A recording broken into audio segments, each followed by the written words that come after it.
Dear students, today we will study control of delegated legislation.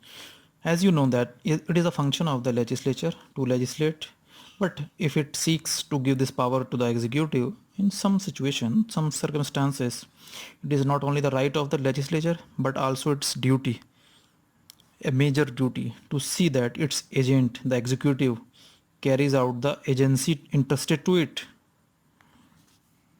It is its primary duty to supervise and control the actual exercise of this power and ensure against the danger of its objectionable, abusive, and unwarranted use by the administration. The object of legislative control is to keep watch over the rule-making authorities and also to provide an opportunity. Legislative control over delegated legislation is exercised in three manners: proceedings in Parliament, through laying on the table, and through scrutiny committees. As we know, there are two houses of the Parliament. As we know, there are two houses of the Parliament.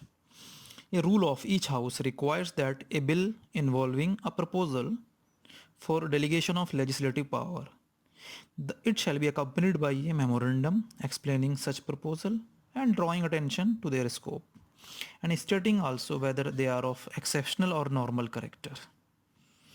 So, a number of proceedings are involved in exercise of control over delegation of legislative power by the legislature. Number first is debate on the bill. So a debate is being held in the Parliament House over the bill which is under consideration before the Parliament. Members may discuss all the matters about the delegation of power, including what is the necessity of it, what is the type of delegation, what is the extent, limitation, and the authority to which the power is proposed to be given. And second point is asking questions and giving notices. Member of the House may ask questions on any matter concerning the delegation of legislative power, and if they are not satisfied, they can give notice for debate as laid down under Rule 59 of Procedure and Conduct of Business in Lok Sabha. Any member of the House may move a resolution on motion if the matter relating to it is of urgent and immediate nature, and if they found the reply given by the government is not satisfactory. They can demand for vote on grant, they can discuss anything, and they can demands for vote on grant. It means any member may propose is laying on the table. This is laying of the rules before the concerned legislature serves two purposes. It informs the legislature as to what rules have been framed by the authorities, and it provides an opportunity to the legislature to question or challenge the rules already made or proposed to be made. So basically laying on the table is bringing into the notice of the Parliament, and they can challenge it, they can propose changes into the rules made by the administration, and they can postpone it, they can defer it. So there are certain methods and ways. So where certain situations are there, situation is laying without further provision for control. The rules are laid down before the Houses of Parliament and they become effective or operative from the date they are laid before the Houses. Serves only one purpose, that the Parliament is being informed about the rules and regulation made by the administrative authorities. And there is another where the Parliament having more control is laying with deferred operation. Deferred operation means postponement of the rules. In this way the Parliament gets the more power and control in the proceeding form of laying. Next method is laying with immediate effect but subject to annulment. The rules come into force when they are laid before the Parliament, but they can be ceased to be in operation if they are being disapproved by the Parliament within a specific period. Also known as negative resolution procedure, means Parliament here can disapprove them. They can be annulled.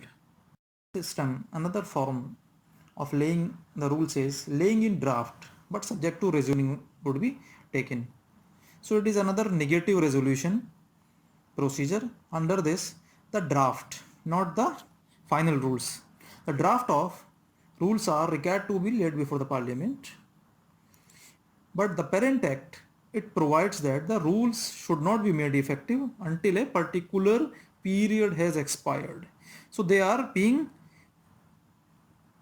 held up, not being made effective immediately. Rather, rules are dependent on the period to be expired. The system is laying in draft. The rules are actually in draft and they require the affirmative resolution. Affirmative resolution of the Parliament. Parliament supervision is strong in this system, in this method, where the draft rules do not become effective until an affirmative resolution is passed by the Parliament. So members of the Parliament get an opportunity to discuss and react to the rules before they can finally be given effect by the executive authority. Here next point is laying with operation deferred until approval given by the affirmative resolution. So in this situation, rules are actually made. They are not in draft as earlier situation. They are actually made, but they do not come into operation until they are being approved by the Parliament. So legally in this case, the delegated legislation exists, although it does not come into effect. Point is laying with immediate effect but requiring affirmative resolution as a condition for continuance. This method is used where the prompt operation of delegated legislation is required, but at the same time, strict parliamentary supervision is also necessary. The confirmation resolution of the Parliament keeps the delegated legislation alive, which would otherwise die. It is often applied in cases of taxation or to rules made under emergency situation. To conclude this, it is being submitted that no statutory provisions requires the laying of all delegated legislation. There is no general obligation on the administration to lay the rules. Whether the rules made under a statute are to be laid before the House of Parliament or not depend on the terms of each statute. Generally, a provision of laying is found in number of statutes. Words which you might have heard also. A rule made under this act shall be laid as soon as may be after it is made before each House of Parliament, while it is in session for a total period of 30 days, which may be comprised in one session or in two or successive session, and if before the expiry of the session both House agree in making any modification in the rule, or both House agree that the rule should not be made, the rule shall thereafter have effect only in such modified form or be of no effect as the case may be, so however that any such modification or annulment shall be without prejudice to the validity of anything previously done under that rule. Types of provisions are there in a particular act with regard to the laying down of the rules.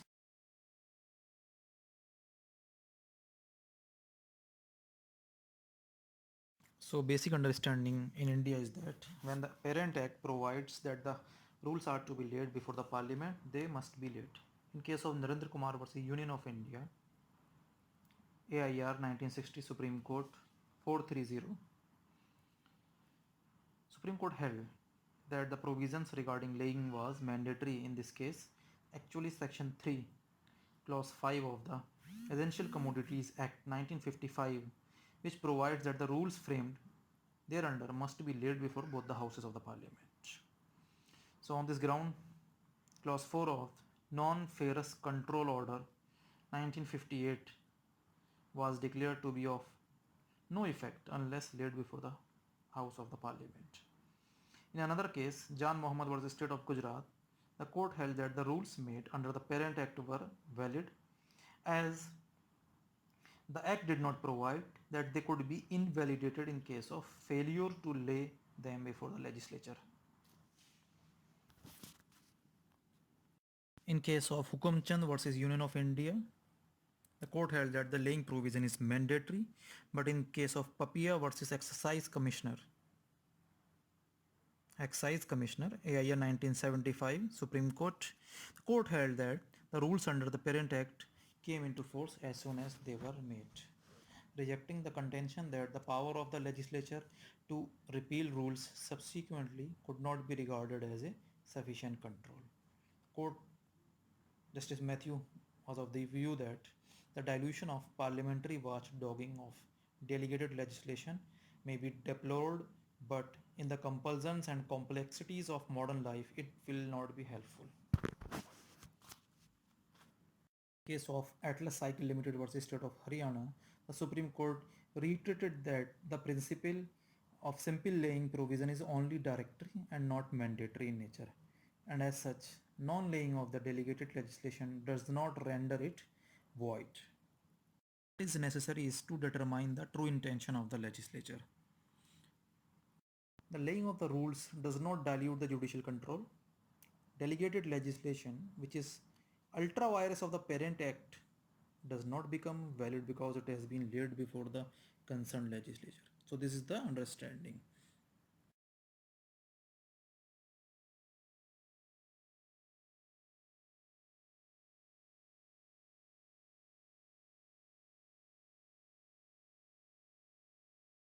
Method of legislative control over the delegated legislation is through scrutiny committees, because the legislature cannot control unless the rules are properly studied and scrutinized. So the committees are sought to be established, and the committees were established.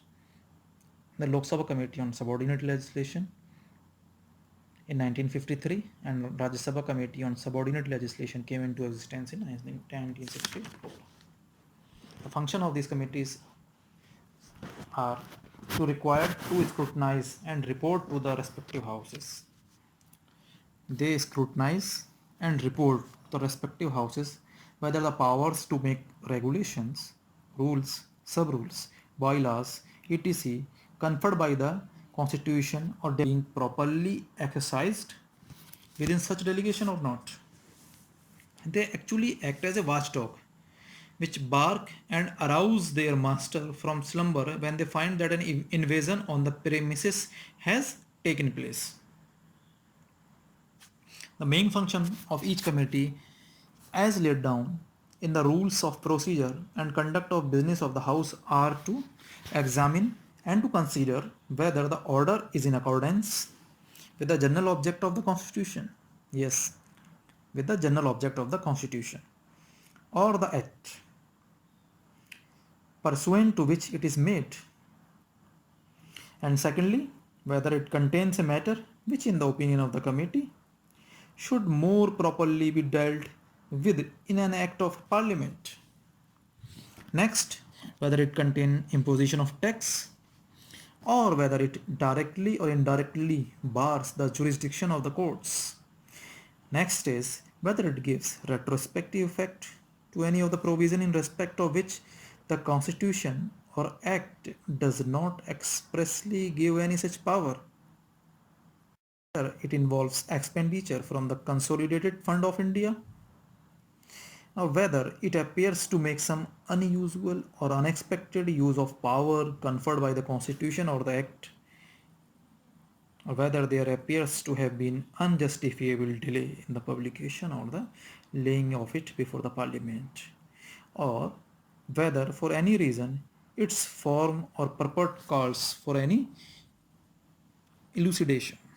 Means it calls for any clarification